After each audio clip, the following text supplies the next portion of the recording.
اور اس سے پہلے کوئی ان چیزوں کا تصور یا چیزوں کے نام نہیں ہے، تو اس وقت یہی تعلیم ضروری تھی کہ یہ چیز بتائی جائے۔ جانور جس طریقے سے آدم علیہ السلام کے زمانے میں تھے، آج بھی اسی سطح پر ہیں۔ علماء کرام نے فرمایا کہ یہ واضح لغت جو ہے اصل اللہ تعالیٰ کی ذات ہے، تو اللہ تعالیٰ کے سامنے اپنی عاجزی کا اظہار ان الفاظ میں کیا۔ نحمدہ ونصلی ونسلم علی رسولہ الکریم۔ اعوذ باللہ من الشیطان الرجیم، بسم اللہ الرحمن الرحیم۔ وعلم آدم الاسماء كلها ثم عرضهم على الملائكة فقال أنبئوني بأسماء هؤلاء إن كنتم صادقين قالوا سبحانك لا علم لنا إلا ما علمتنا إنك أنت العليم الحكيم۔ صدق الله العلي العظيم۔ وعلم آدم الاسماء كلها، اور اس نے سکھلا دیے آدم علیہ السلام کو نام سب کے سب۔ ثم عرضهم، پھر ان کو پیش کیا علی الملائکہ، فرشتوں پر۔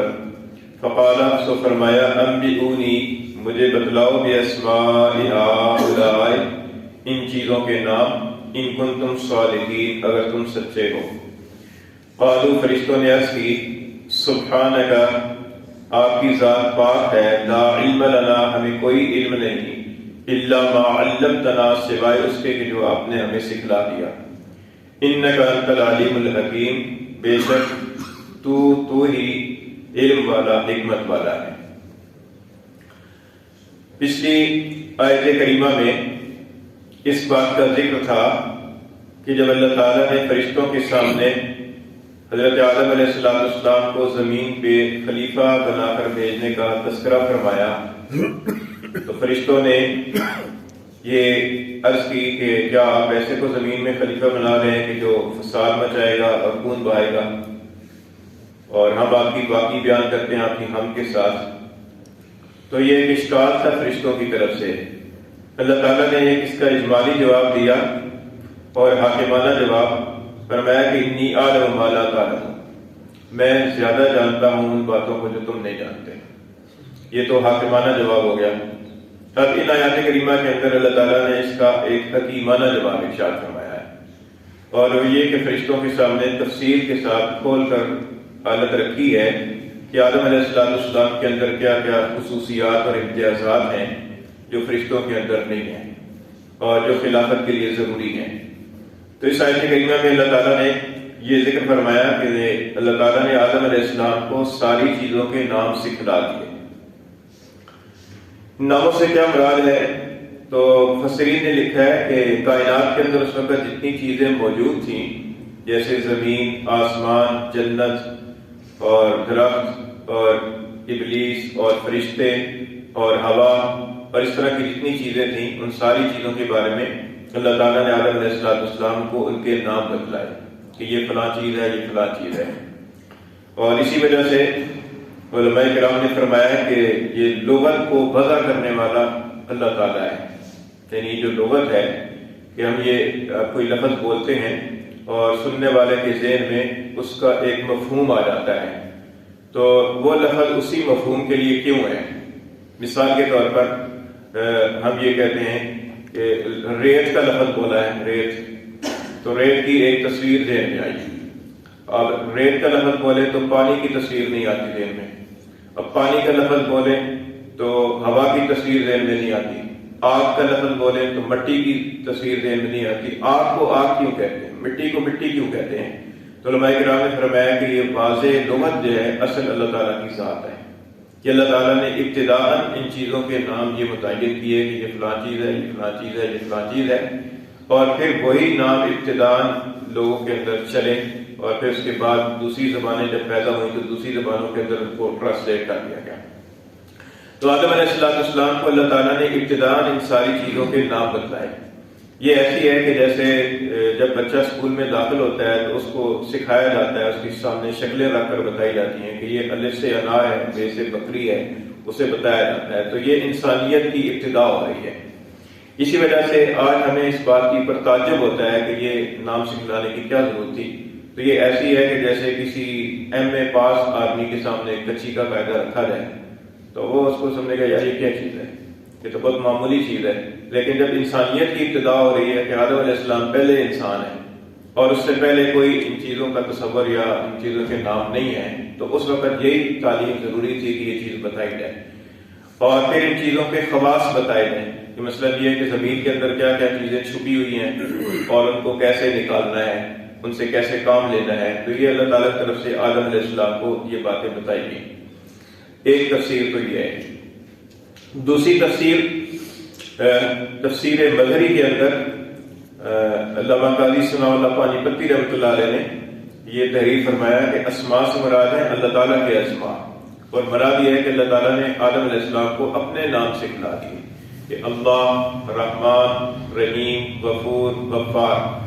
تو یہ اللہ تعالیٰ نے اپنے نام آدم علیہ السلام کو تلقین فرمائے، اور آدم علیہ السلام جس نام کی طرف توجہ فرماتے تھے، جس نام کو زبان سے بولتے تھے، تو اللہ تعالیٰ کی وہ تجلی ان کی پر ظہور فرماتی تھی.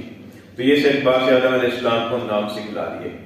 تو یہ نام اور یہ خواص جب سکھلا دیے تو پھر ان چیزوں کو اللہ تعالیٰ نے فرشتوں کے سامنے پیش کیا، یعنی ان چیزوں کی تصویریں پیش کی یا وہ چیزیں پیش کی اور فرمایا کہ اچھا آپ مجھے ان چیزوں کے نام بتلاؤ. تو اللہ تعالیٰ نے فرشتوں کے اندر یہ خاصیت نہیں رکھی. فرشتوں کا جو علم ہے یا جو کام ہے وہ یہی ہے کہ جتنا کام ان کی ذمہ لگایا گیا ہے وہ کام وہ کر سکتے ہیں، اس کے علاوہ دوسرا کام وہ نہیں کر سکتے. مثال کے طور پر کرامن کاتبین فرشتے ہیں، ان کے ذمہ نامہ اعمال کا لکھنا یہ ان کے ذمہ ہے. یہ اس کام کے اندر وہ خوب ماہر اور وہ لکھنے کے صلاحیت رکھتے ہیں. لیکن اگر انہی فرشتوں کو کہا جائے کہ ہوا چلائیں یا روح قبض کریں تو یہ ان کے بس کی بات نہیں ہے. یعنی وہ ایک محدود درجے کے اندر رہ کر مسخر ہیں اور اسی درجے کے اندر رہ کر اسی شعبے میں کام کرتے ہیں. لیکن انسان کے اندر اللہ تعالیٰ نے یہ صلاحیت رکھی ہے کہ انسان جو ہے نا وہ چیزوں کو سمجھتا ہے اور سمجھ کر پھر ان کا مزید جو معلوم چیزیں ہیں ان سے نامعلوم چیزوں تک پہنچتا ہے، رسائی کرتا ہے اور انسان ترقی کرتا ہے. یہ جو انسان کے اندر یہ جو ترقی کرنے والی اور آگے بڑھنے والی کی صفت ہے نا، یہ صفت اللہ تعالیٰ نے انسان میں رکھی ہے، باقی مخلوقات کے اندر رہی ہے. ہم جانوروں کو دیکھ لیں، جانور جس طریقے سے آدم علیہ السلام کے زمانے میں تھے آج بھی اسی سطح پر ہیں. آج بھی ان کی رہن سہن، ان کے کھانے پینے کا انداز، ان کے چلنے پھرنے کا انداز اسی طریقے سے ہے. لیکن انسان جو ہے وہ ترقی کرتے کرتے کہاں پہنچ گیا ہے، اور انسان نے کھانے کے اندر کتنے تنوعات پیدا کر لیے، اپنے لباس کی کتنی شکلیں تبدیل کر لی، اپنے رہن سہن کے اعتبار سے کتنی ترقی کر لی، اور بہت ساری چیزیں انسان نے اپنی سہولت کے لیے ایجاد کر لی ہیں. لیکن یہ سینس جو ہے نا یہ جانوروں کے اندر نہیں ہے. جانوروں کے اندر اللہ تعالیٰ نے جس ساخت کی پر ان کو پیدا کیا ہے، مثلا جو تیرنے والے جانور ہیں وہ اڑ نہیں سکتے، جو اڑنے والے پرندے ہیں وہ تیر نہیں سکتے، لیکن انسان اڑتا بھی ہے، تیرتا بھی ہے، چلتا بھی ہے، اور انسان جو ہے نا وہ مختلف طریقے سے انسان اپنی رہائش رکھتا ہے. تو یہ اللہ تعالیٰ نے انسان کے اندر یہ آگے بڑھنے والی ایک شوق اور ایک جستجو اور ایک جذبہ اور ایک ادراک جو ہے نا اللہ تعالیٰ نے رکھا ہے. تو یہ فرمایا کہ جب فرشتوں کے سامنے اللہ تعالیٰ نے چیزوں کو پیش کیا اور فرمایا کہ مجھے ان چیزوں کے نام بتلاؤ اگر تم سچے ہو، یعنی اگر تم اس بات میں سچے ہو نا کہ خلافت عرضی کا کام ہم بھی کر لیتے ہیں، ہمیں سونپ دیا جائے زمین کے اوپر، ہمیں خلیفہ بنا دیا جائے، تو فرمایا کہ خلیفہ کے اندر جو کوالٹیز ہونی چاہیے وہ کوالٹیز تمہارے اندر نہیں ہے، اگر ہیں تو پھر بتاؤ، ان چیزوں کے نام بتاؤ. تو وہ جو آدم علیہ السلام کے سامنے چیزوں کے نام رکھے گئے تھے تو وہ فرشتے بھی موجود تھے. آدم علیہ السلام نے ان چیزوں کو سیکھ لیا، پک کر لیا، لیکن وہ فرشتے ان چیزوں کو سیکھ نہ سکے، اس لیے وہ ان چیزوں کے نام بتلانے سے عاجز ہوئے. تو اللہ تعالیٰ کے سامنے اپنی عاجزی کا اظہار ان الفاظ میں کیا. قالوا کہنے لگے سبحانک، تیری ذات پاک ہے، ہر عیب سے تیری ذات پاک ہے. لا علم لنا، ہمیں تو کوئی علم نہیں ہے، الا ما علمتنا، سوائے اس کے جو تو نے ہمیں سکھلا دیا. یعنی اے اللہ تو نے ہمیں جتنا علم دیا ہمارے پاس تو بس وہی علم ہے، اس کے علاوہ ہمارے پاس کسی چیز کا علم نہیں ہے. اور یہ حقیقت بھی یہی ہے کہ جس انسان کے پاس یا جس فرشتے کے پاس بھی جتنا علم ہے وہ سب اللہ کا دیا ہوا ہے. اللہ تعالیٰ نے اپنے خزانے سے جتنا کسی کو علم دے دیا ہے بس وہی اس کے پاس علم ہے. حضرت موسیٰ علیہ السلام کا اور حضرت خضر علیہ السلام کا واقعہ آگے 16ویں پارے میں 15ویں پارے میں آئے گا.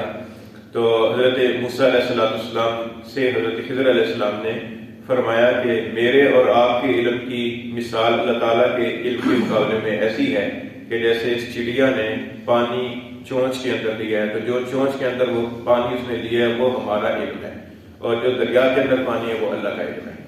اور اس علم کے خزانے سے جو سب سے زیادہ علوم اللہ تعالیٰ نے عطا فرمائے ہیں وہ سید الاولین والآخرین امام الانبیاء صلی اللہ علیہ وسلم کو اللہ تعالیٰ نے سب سے زیادہ علوم عطا فرمائے ہیں.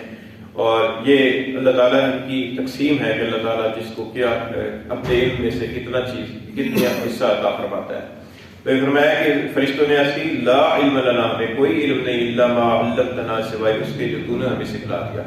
انک انت العلیم الحکیم، بے شک تو ہی علم والا حکمت والا ہے. علم والا ہے یعنی علم بھی تیرا کامل ہے، تجھے معلوم ہے کہ کون خلافت عرضی کا قابل ہے، اور تو حکمت والا ہے جو تو جب چاہے اپنی حکمت کے موافق جس کو چاہے خلیفہ بنا لے. اس اعتبار سے اللہ تعالیٰ کے سامنے انہوں نے اپنی معذرت ظاہر کی.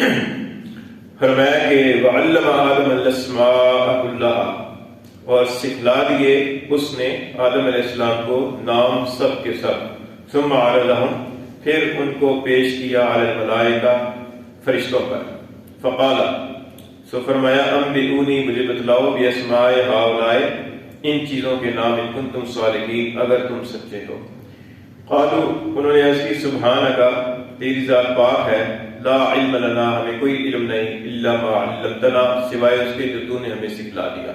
انک انت العلیم الحکیم، بے شک تو ہی علم والا حکمت والا ہے.